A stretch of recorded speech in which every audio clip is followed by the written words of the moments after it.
মহাকালেশ্বর ফুল vlog শেষ পর্যন্ত দেখো, অনেক অনেক মজা। হে বন্ধুরা, তো দেখো আমি যে ট্রেনের মধ্যে দেখো কেমন মাতাজি সেজে বসে রয়েছি। আসলে আমরা হঠাৎ করেই বেরিয়ে যাচ্ছিলাম মহাকালেশ্বর। তো এই যে আমরা কোটার থেকে ট্রেনে চেপেছিলাম, তারপরে আমাদের ট্রেনটা ছিল নয়ডা পর্যন্ত। নয়ডাতে গিয়ে আমরা একটা বাস নিয়েছিলাম, কারণ ট্রেনটা ছিল 3টের সময়, অনেকটা দেরি হয়ে যাবে বা অনেকটা লেট হয়ে যাবে, সেই কারণে নয়ডা থেকে আমরা নিয়েছিলাম একটা বাস। তো বাসটাও প্রায় 1.5 ঘন্টার মধ্যে আমাদের উজ্জয়ন পৌঁছে দিয়েছিল। তো এই যে আমার ছেলে ঘুমিয়ে পড়েছিল, আমি তাকে সিটের মধ্যে ঘুমিয়ে দিয়েছিলাম, আর এই যে ওপরে ব্যাগগুলো রাখা ছিল, আর এই যে আমার হাজব্যান্ড ছিল। তারপরে আমরা নেমে গেছিলাম নয়ডা স্টেশনে। তো সেখান থেকে নেমে কিছুটা দূরেই বাসের একটা বাস স্টপ ছিল, তো সেখান পর্যন্ত আমাদের যেতে হয়েছিল একটা অটোতে। তারপর সেই অটোওয়ালা আমাদের নামিয়ে দিয়েছিল নয়ডা জাংশনের সামনেই বাস স্টপে, যেখানে আমরা বাস নেব বা কিছু। তো বাস ওখানে 2টো রুটে চলে, একটা ছিল খুবই দূরের রুট, যেটা আমরা যদি বাস দিয়ে যেতে পারি ভাবি তো অনেকটাই দূর পড়ে যাবে, সেই জন্য আমরা সেই রুটটা দিয়ে যাইনি। আর সেই রুটের রাস্তাটা অনেকটাই খারাপ ছিল, তো আমরা কি করব ভেবে পাচ্ছিলাম না। তারপরে আমরা কিন্তু একটা বাস অবশেষে ভাবলাম, অনেকটা সামনে একটা রেস্টুরেন্ট টাইপের ছিল, অনেক বড়, সেখানে অনেক বসে অনেক কিছুই খাওয়া দাওয়া করলাম, কারণ আমরা বাড়ি থেকে কিছুই খেয়ে সেরকম বেরোইনি, আমরা হঠাৎ করেই বেরিয়ে গেছিলাম। তখন আমার দিদির ছেলেও এসে পড়েছিল, তাকে প্রথমে আমার হাজব্যান্ড ট্রেনে উঠিয়ে দিয়েছিল, তারপর আমরা তখন নিজেদের ট্রেনের উদ্দেশ্যে বেরিয়েছিলাম। তার ট্রেনটা ছিল 5:30টায়, আমাদেরটা ছিল 6:30টায়। তো সেই জন্য এই যে আমরা এই রেস্তোরাঁটায় বসে, রেস্তোরাঁ বা একটা ছোট্টখাটো মল টাইপেরও বলতে পারেন, তো এখানে নানা রকমের সব ধরনের খাবার পাওয়া যায়। তো এখানে আমরা সব কিছু এই যে এই বাসটায় আমরা ওঠার জন্য প্রথমে যাচ্ছিলাম। তো এখানে আমাদের কিন্তু সিট আমরা পাইনি, কারণ এখানে এই সিটগুলো যারা আগে আগে টাকা দিয়ে দিচ্ছে তাদেরকে কিন্তু সিটগুলো এখানে দেওয়া হচ্ছে। এরকম বাসের নিয়ম কিন্তু আমি কোথাও দেখিনি, এখানে কিন্তু প্রথমবার দেখলাম। তো এই যে দেখুন আপনারা, এখানে আমরা খুবই কষ্ট করে একটা ছোটোখাটো সিট জোগাড় করে এই যে আমরা এসে গেছিলাম। আর আপনারা দেখতেই পাচ্ছেন এখানে লেখা রয়েছে মহাকালেশ্বর মন্দির এখানটায়। তো আমরা এসেই প্রথমে একটা রুম নিয়েছিলাম, এই যে সেই রুমটা দেখতে পারেন, খুবই সুন্দর ছিল। রুমটার মধ্যে এসি ছিল, তবে আমরা এসিটা নিইনি, শুধু ফ্যানটা ছিল, এই জন্য এই রুমটার রেট তবু ফ্যান বা কুলার বা এসি ছাড়া এই রুমটার রেট ছিল 12 ঘন্টার জন্য, 12 ঘন্টা নয় 6 ঘন্টার জন্য 800 টাকা। তো আমরা এটাই নিয়ে নিয়েছিলাম। এই যে ছিল, এই হোটেলটার নাম ছিল কিছু, আপনারা দেখতেই পাচ্ছেন, হোটেল কল্পশ্রী বা কিছু, তবে হোটেলটার সার্ভিসটা অনেকটাই ভালো ছিল। তো এই যে আমরা হোটেলে প্রথমে গিয়ে স্নান টান করে নিয়েছিলাম, কারণ আমরা ট্রেনে পুরো জার্নি করে এসেছি সকাল থেকে। তো প্রথমে স্নান টান করে তারপর আমরা পুজোর বা মন্দিরের উদ্দেশ্যে বেরোবো ভেবেছিলাম। তো আমরা প্রথমে সন্ধ্যা আরতি দেখার জন্য কিন্তু প্রথমের দিনই আমরা মহাকালেশ্বর গিয়েছিলাম, তারপরের দিন আমরা একটা অন্য মন্দিরে গেছিলাম, সেখানে পুজো দিয়ে তারপরে আমরা আমাদের বাড়ির উদ্দেশ্যে বেরিয়েছিলাম।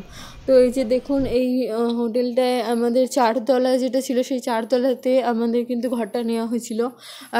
এখানটায় ভুলবশত এই হোটেলটা কিন্তু লিফট ছিল না, সেই জন্য সিঁড়ি দিয়েই যেতে হয়েছিল আমাদের। তো এই যে এই রুমটা যেটা দেখছেন, এই রুমটা ছিল আমাদের রুম। তো এখানে আমরা চাবি নিয়ে এসে আমরা কিন্তু এখানে থেকেছিলাম। তারপরে আমরা পুজো দিয়ে এসে কিন্তু একটা ছোট্ট হোটেলে খাবার খেয়ে নিয়েছিলাম, যেখানে ভাত ছিল, একটা আলু সবজি, একটা ডাল ছিল, 50 টাকা নিয়েছিল মাত্র। আর এই যে দেখো আমরা বেরিয়ে পড়েছিলাম, সামনেই ছিল মহাকালেশ্বর মন্দির আমাদের হোটেলটা থেকে। তো সেই জন্য আমরা পায়ে হেঁটেই মন্দিরে গেছিলাম, মোটামুটি 50 মিটার বা 1 কিলোমিটার ভাবতে পারেন মন্দিরটা। তো সেই জন্য আমরা পায়ে হেঁটেই গেছিলাম। তো সামনে থেকে আপনাদের আমরা মহাকালেশ্বর মন্দির দর্শন করাবো, তারপরে কিন্তু আমাদের ফোনগুলো জমা দিতে হয়েছিল, সেই কারণে আমরা ভেতরের সবটা দেখাতে পারিনি। বা মহাকালেশ্বর মন্দির, যেখানে আমাদের মহাদেব মহাকালেশ্বর জ্যোতির্লিঙ্গ হিসেবে বিরাজমান, সেখানে কিন্তু আমরা সেই ভিডিও কোনো ক্লিপই নিতে পারিনি। বাইরে যে বড় এলইডি টিভিটা ছিল, তার থেকে কিন্তু আপনাদের সাথে আমি সঙ্গে সঙ্গে লাইভও শেয়ার করেছিলাম এবং সঙ্গে সঙ্গে শর্টও দিয়েছিলাম। তো এই ভিডিওটা দিতে আমার প্রচণ্ড দেরি হয়ে গেল, কারণ আমি ভিডিওটা ঠিকমতো এডিট করতে পারিনি, কারণ ভিডিওটা যথেষ্ট বড়, সেই জন্য আমাকে অনেক কষ্টে ভিডিওটাকে সাজিয়ে গুছিয়ে তারপর আমি এটাকে এডিট করছি। তো এই যে সামনে যে লাল লাইটিংগুলো দেখছেন, মন্দিরটার মাঝে মধ্যে লাইটিংয়ের কালারগুলো চেঞ্জ হচ্ছে, ওটাই হচ্ছে মহাকালেশ্বর মন্দির, যেটা রাস্তার ওপর থেকে একদম সুন্দরভাবে দেখা যায়। তারপর এটার ভেতরে কিন্তু অনেক ঘুরে ঘুরে ঢুকতে হয়। তো দেখুন আমি আপনাদের সাথে জুম করে দেখানোর চেষ্টা করছি। এই যে সামনে মহাকালেশ্বর মন্দির রয়েছে এবং আরও অন্যান্য ভেতরে মন্দির রয়েছে। তো চলুন মহাকালেশ্বর মন্দিরের দর্শন করি আপনাদের সাথে।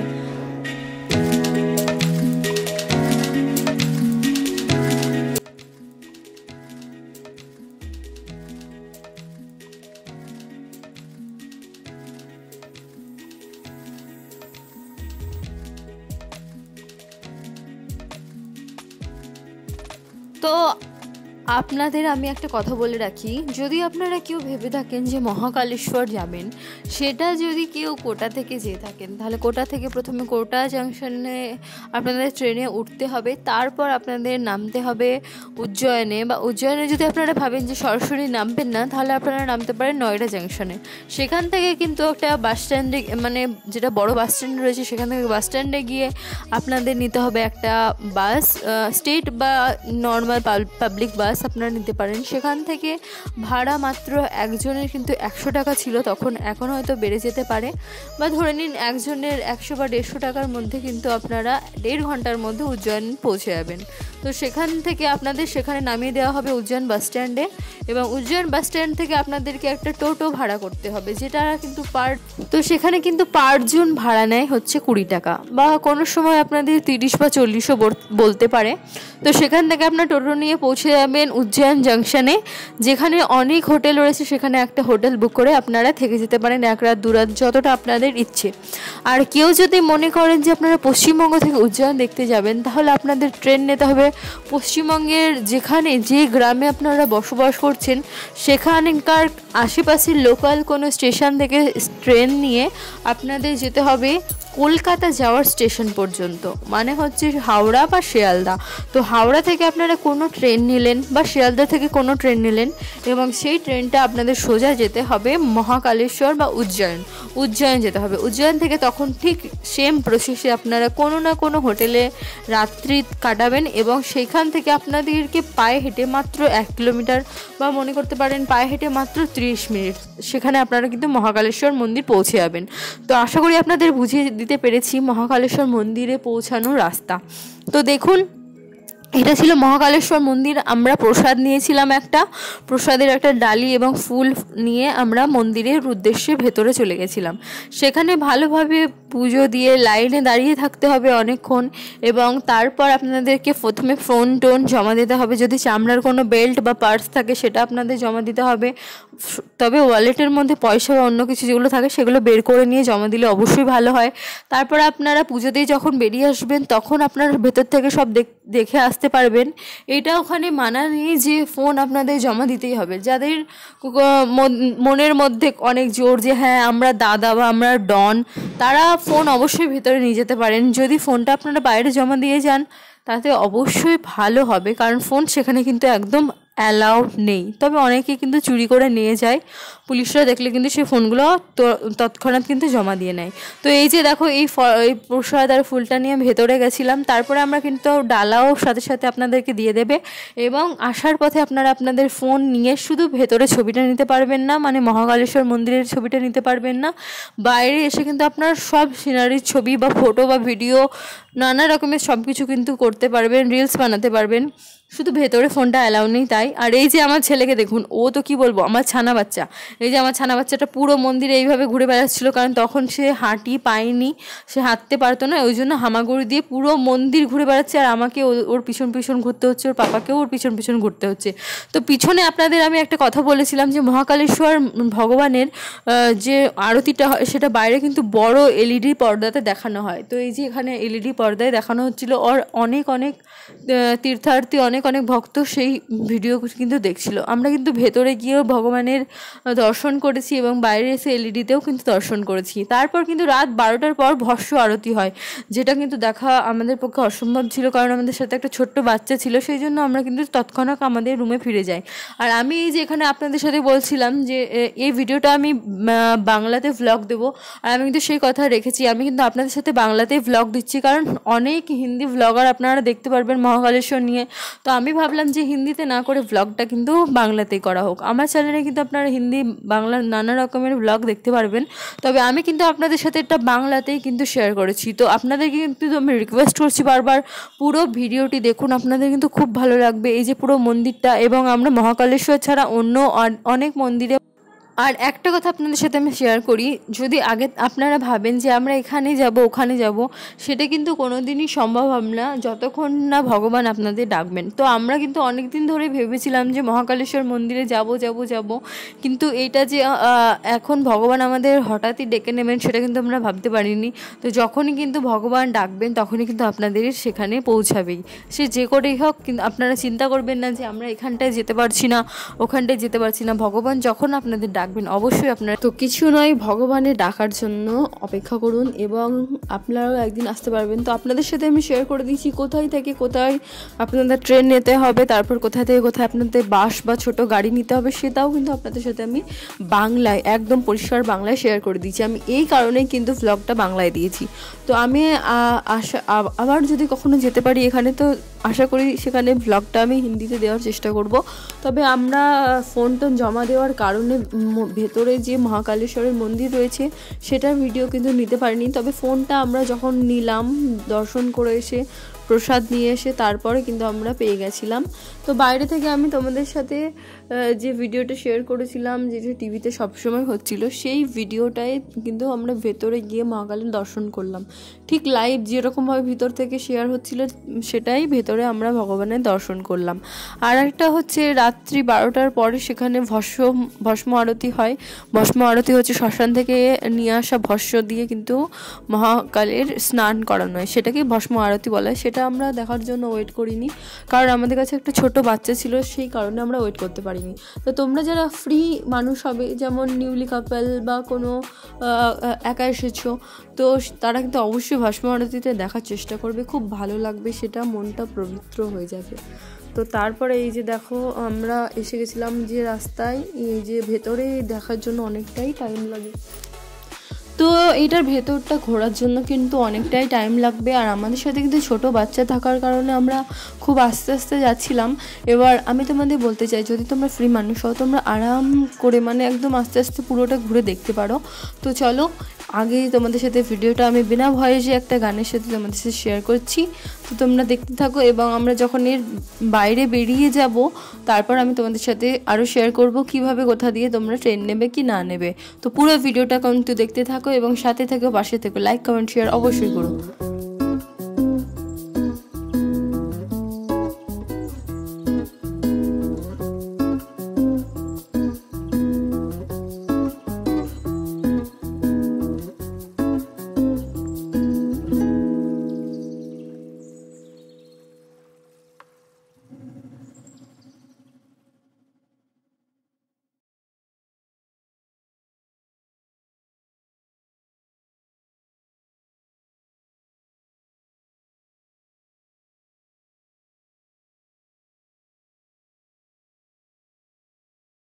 তো চলো বন্ধুরা, আগে কি কি দৃশ্য আছে, আগে কি কি সিনারি আছে সেগুলো তোমাদের সাথে শেয়ার করি, এবং তোমরাও দেখে খুব খুশি হবে, একবার অবশ্যই চেষ্টা করবে এখানে আসার। তো আগে কি কি আছে সেগুলো তোমাদের সাথে আমি শেয়ার করছি, তো মন দিয়ে পুরো ভিডিওটি দেখতে থাকুন এবং ভিডিওটি একদম শেষ পর্যন্ত অবশ্যই অবশ্যই দেখুন এবং এনজয়।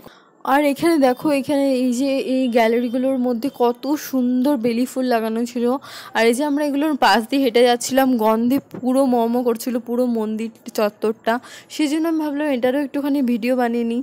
তো এটা কিন্তু খুব সুন্দর ছিল মন্দিরের। আর এখানে ছোট্ট একটা জলের ব্যবস্থা ছিল, যাদের এখানে পিপাসা তৃষ্ণা পায় এখান থেকে তোমরা জলটা পান করতে পারো। তো আমরাও কিন্তু গেছিলাম, ওই যে আমার হাজব্যান্ডও গেছিলো, প্রথমে ও একটুখানি জল খেয়ে আসলো, তারপরে আমিও গেছিলাম। খুব সুন্দর এখানে ব্যবস্থা করা রয়েছে। আর সামনেই কিন্তু শিপ্রা নদী রয়েছে, যে নদীর পিছনেই কিন্তু উজ্জয়ন মহাকাল মন্দিরটি অবস্থিত, যেটি 12টি জ্যোতির্লিঙ্গর মধ্যে একটি। আর এখানে কিন্তু নানা ধরনের ভগবানের কিন্তু মূর্তি বানানো রয়েছে, হনুমানজি রয়েছে, মহাদেবের অনেকগুলো অবতারেরও এখানে কিন্তু একদম সুন্দর করে ভিডিও মানে মূর্তিগুলো বানানো রয়েছে, যেগুলোর আমি ভিডিও নিয়েছিলাম। আর এই যে আমার ছেলেকে অনেকক্ষণ ধরে কোলে নিয়েছিলাম, সেজন্য ওকে একটুখানি নামিয়েছিলাম, হাত পাগুলো একদম ব্যথা করছিল ওই জন্য, আর ও তো তখন খুব ছোট্ট ছিল। আর এই যে দেখো আমি তোমাদের সাথে যতটা পেরেছি ভিডিও শেয়ার করতে পেরেছি। এই যে ওকে ধরে হাঁটালে ওইভাবে একটুখানি হাঁটতে পারতো তখন, আর এখন তো ও বড় হয়ে গেছে, এখন তো খুব সুন্দর হাঁটে, তো তখন ছোট ছিল। তো চলো আগে কিছুটা বাকি রয়েছে সেটা তোমাদের সাথে আমরা শেয়ার করছি, সেটাও কিছুটা হলেও তোমাদের সাথে আমি শেয়ার করতে পারছি, আমার খুব ভালো লাগছে।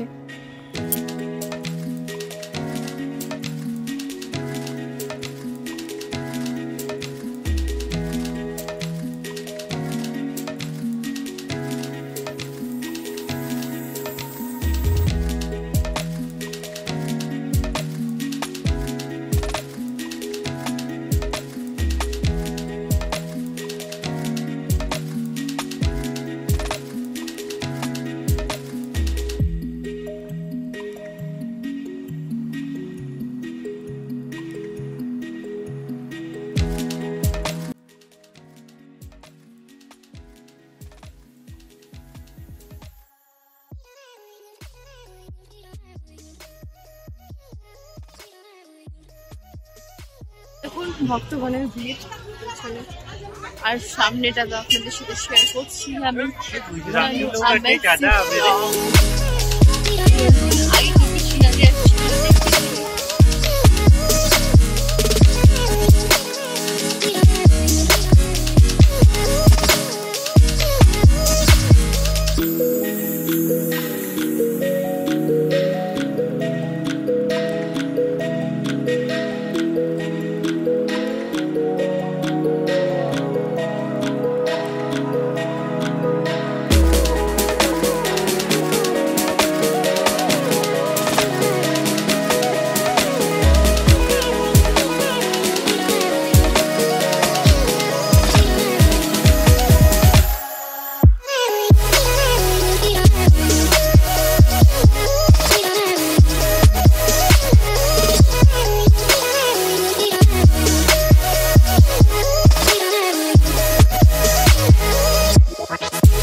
তো প্রায় অনেকটা রাস্তায় ঘুরে ঘুরে হেঁটে হেঁটে এই সিনারিগুলো দেখতে দেখতে আমার পেয়ে গেছিলো খুব জোর তৃষ্ণা। তো সামনে একটা লেখা ছিল পিনেকা পানি, মানে খাওয়ার জল। তো সেখান থেকে আমি একটুখানি জল খেয়ে নিলাম, সাথে আমার ছেলে এবং আমার হাজব্যান্ড সকলেই একটুখানি জল পান করে নিল। তারপরে আমরা এসে গেছিলাম একদম এন্ড যে গেটটা ছিল সেখানটায়।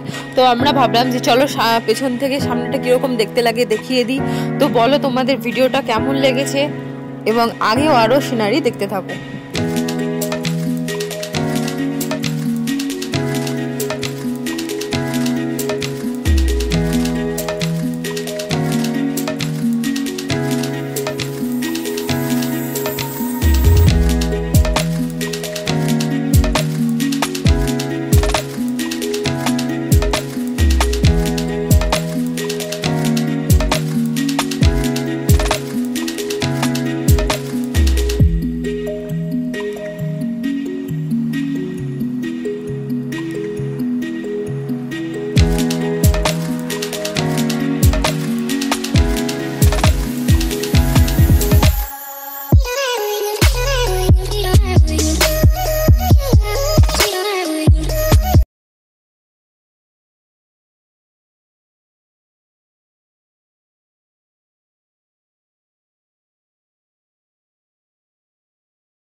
তো এই যে আপনারা এখানে আমার ছেলের দুষ্টুমি দেখতে পাচ্ছেন, সে কি করেছে, সে এখানে যে একটা পাশের টেবিল বানানো রয়েছে তার উপর উঠে একটা কি খেতে শুরু করে দিয়েছে।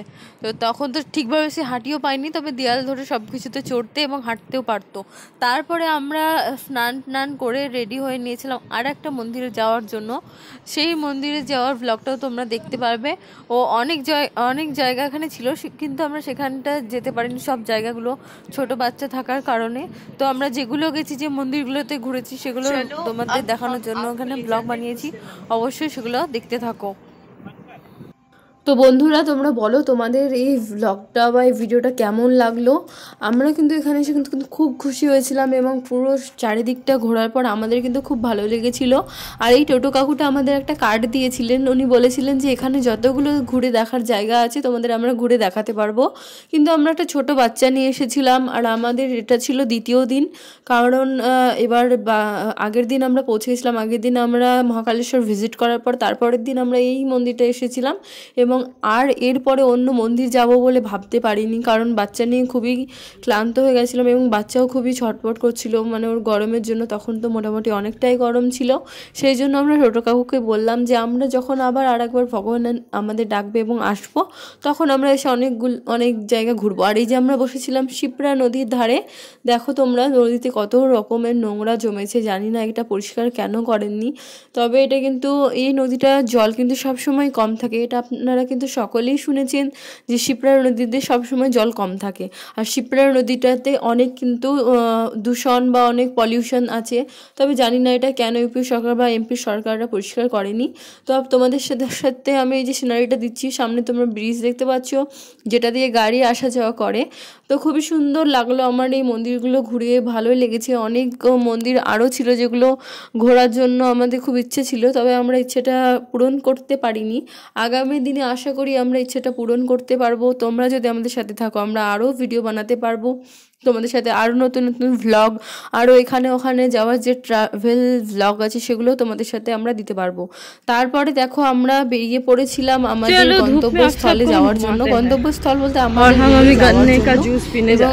টোটো আবার দেখে নিচ্ছিলাম, আর এখানে আমরা খেয়ে নিয়েছিলাম আখের রস, যেটাকে গান্না জুসও বলে। সেটা খাওয়ার পরে আমরা চলে গেছিলাম আমাদের রুমের উদ্দেশ্যে। তো এই যে দেখো এখানে আর একটাও মন্দির রয়েছে, আবার এখানে শুনেছি যে আর এই যে দেখো উজ্জয়িনী স্টেশন, এখান থেকেই আমাদের কিন্তু ব্লগটা শেষ। তো তোমরা কিন্তু সকলেই দেখো আর লাইক কমেন্ট শেয়ার করো। Thank you.